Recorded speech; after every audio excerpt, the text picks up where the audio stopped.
क्या आपने कभी सोचा है क्यों बड़े बड़े आर्टिस्ट जैसे वैन गॉग वो अपने आर्ट में हैचिंग का यूज़ करते हैं जब भी वो चारकोल आर्ट क्रिएट करते हैं?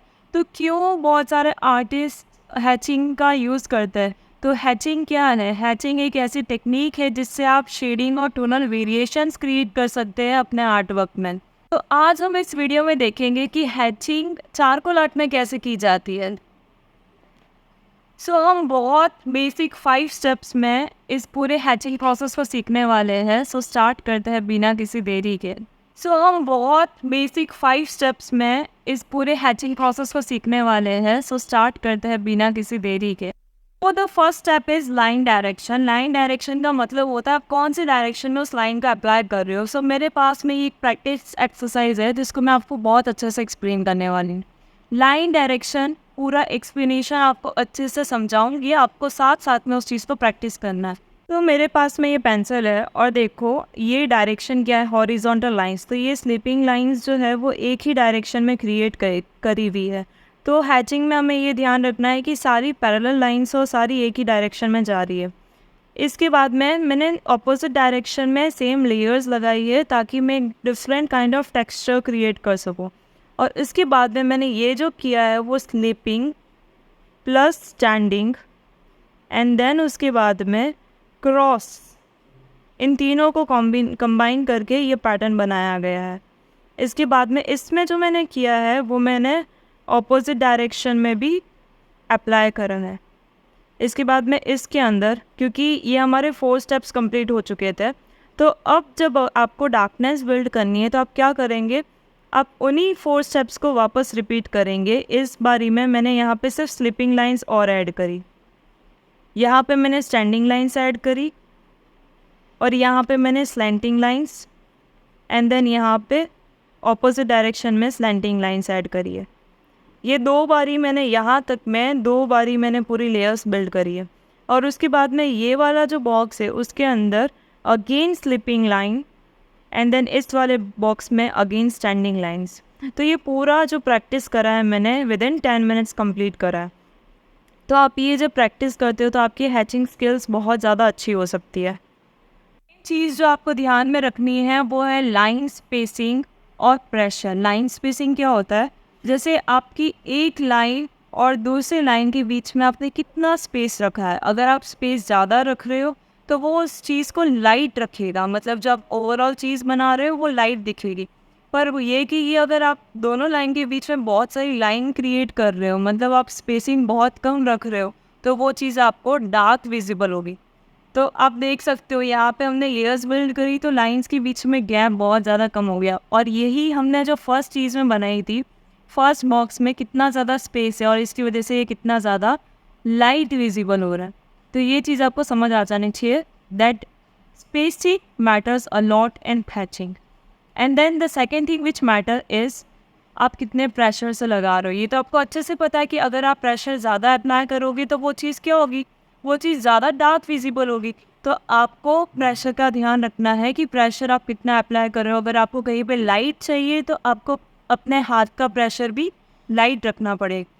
और point is building layer. Building layer में हम क्या करते हैं, हम एक ही हैचिंग स्टेप के ऊपर वापस से लेयर्स बिल्ड करते हैं। जैसे मैंने आपको इसमें बताया था कि हमने लास्ट वाले में हमने 2 बारी कंप्लीट करके एंड अगेन स्टैंडिंग लाइन से हमने वापस लेयर्स बिल्ड करी है। तो 2 से 2.5 टाइम्स हमने क्या करा है, लेयर्स लगाई है। आप इसमें देख सकते हो जो शैडो एरिया होता है, अगर आपको शैडो एरिया बताना है तो उस पर आपको लेयर्स ज़्यादा बिल्ड करनी पड़ेगी। आपको अगर उस क्लोथ का मटेरियल लाइट रखना है तो आपको लेयर्स थोड़ी कम बिल्ड करनी है।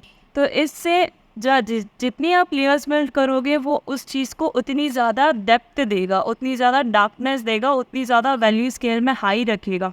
तो इसीलिए लेयर्स का आपको बहुत ज़्यादा अच्छे से ध्यान रखना है कि कैसे लेयर्स को बिल्ड किया जाता है। ओके, अब fourth point is blending techniques. तो ऐसा नहीं है कि हैचिंग ये तो बिल्कुल ब्लेंड ही नहीं करना है, टेक्सचर रखना है। अगर आपको एक स्मूथ ट्रांजिशन चाहिए, मतलब डार्क से लाइट के बीच में बिल्कुल भी ऐसा लाइक स्मूथली ट्रांजिशन हो रहा है, तो उसके लिए आप अलग अलग टूल्स का यूज़ कर सकते हो। मेरा फेवरेट टूल है makeup brush. Makeup brush normally जो एकदम सॉफ्ट हो, तो मैं इस टूल को यूज़ बहुत ज़्यादा करती हूँ ताकि मैं एक स्मूथ सा ट्रांजिशन क्रिएट कर सकूँ डार्क से लाइट के बीच में। तो ये जब मैं ब्लेंड करूँगी तो ये एकदम मतलब डार्क टू लाइट एकदम ऐसे दिखता हुआ आएगा। ठीक है, आप चाहे तो ब्लेंडिंग स्टम्प से लाइट से आप ब्लेंडिंग कर सकते हो। ब्लेंडिंग स्टम्प के अलावा आप क्या यूज़ कर सकते हो ब्लेंडिंग के लिए? आप टिश्यू पेपर यूज़ कर सकते हो, बट उसका प्रेशर आपको बहुत कम रखना है। तो my top first priority is makeup brush and then you can use blending stumps.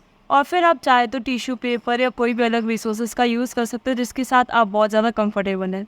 Okay, so last and final point is common mistakes जो आप हैचिंग में करते हो। पहली चीज़, आप लाइंस बना रहे थे, लाइंस बनाते बनाते आप पैरेलल बनाने की जगह उस लाइंस को जॉइंट करने लगे, इंटरसेक्टिंग बनाने लग गए। सो ये आपकी पहली गलती है कि आपको पैरेलल लाइंस बनाना नहीं आता। Then the second mistake is overlapping. आप क्या कर रहे हो, एक ही लाइन पे बार बार क्या कर रहे हो, लाइंस क्रिएट करते जा रहे हो, तो वो भी हैचिंग को ख़राब करता है। And the third common mistake is जो किसी भी आर्टिस्ट को नहीं करनी चाहिए, विच इज़ आप डायरेक्शन का ध्यान नहीं दे रहे हो। आप जब लाइंस कर रहे हो तो उसके एकदम 90 डिग्री पे वापस लाइंस आनी चाहिए, ना कि एंगल्स चेंज होके। तो ये गलती आपको बिल्कुल नहीं करनी है। फाइनल टिप जो मिस्टेक आपको नहीं करनी है वो है इनकंसिस्टेंट प्रेशर। मतलब एक बारी में तो आप बहुत ज़्यादा प्रेशर लगा के काम कर रहे थे एंड देन धीरे धीरे आप एकदम लाइट करने लग गए। तो ये इनकंसिस्टेंट प्रेशर वाली चीज़ यहाँ नहीं होनी चाहिए। हैचिंग बिल्कुल अलाउड नहीं करता ये। पूरी वीडियो को अगर समराइज़ किया जाए कि हैचिंग टेक्निक्स में आपको क्या क्या करना है, then first thing is direction, कौन सी डायरेक्शन में अप्लाई करना है। सेकेंड थिंग इज स्पेसिंग, कितना स्पेस रखना है और कितने प्रेशर से काम करना है। Then fourth thing is blending techniques and then fifth thing is main mistakes करते हो वो। और एक चीज़ मैं और भूल रही हूँ, आप मुझे रिमाइंड करवाइए कि मैं क्या चीज़ भूल रही हूँ। मुझे कमेंट सेक्शन में बताइए कि फिफ्थ के अलावा, इन कुछ चीज़ों के अलावा और क्या मैं मिस कर रही हूँ, मुझे कमेंट सेक्शन में ज़रूर बताना।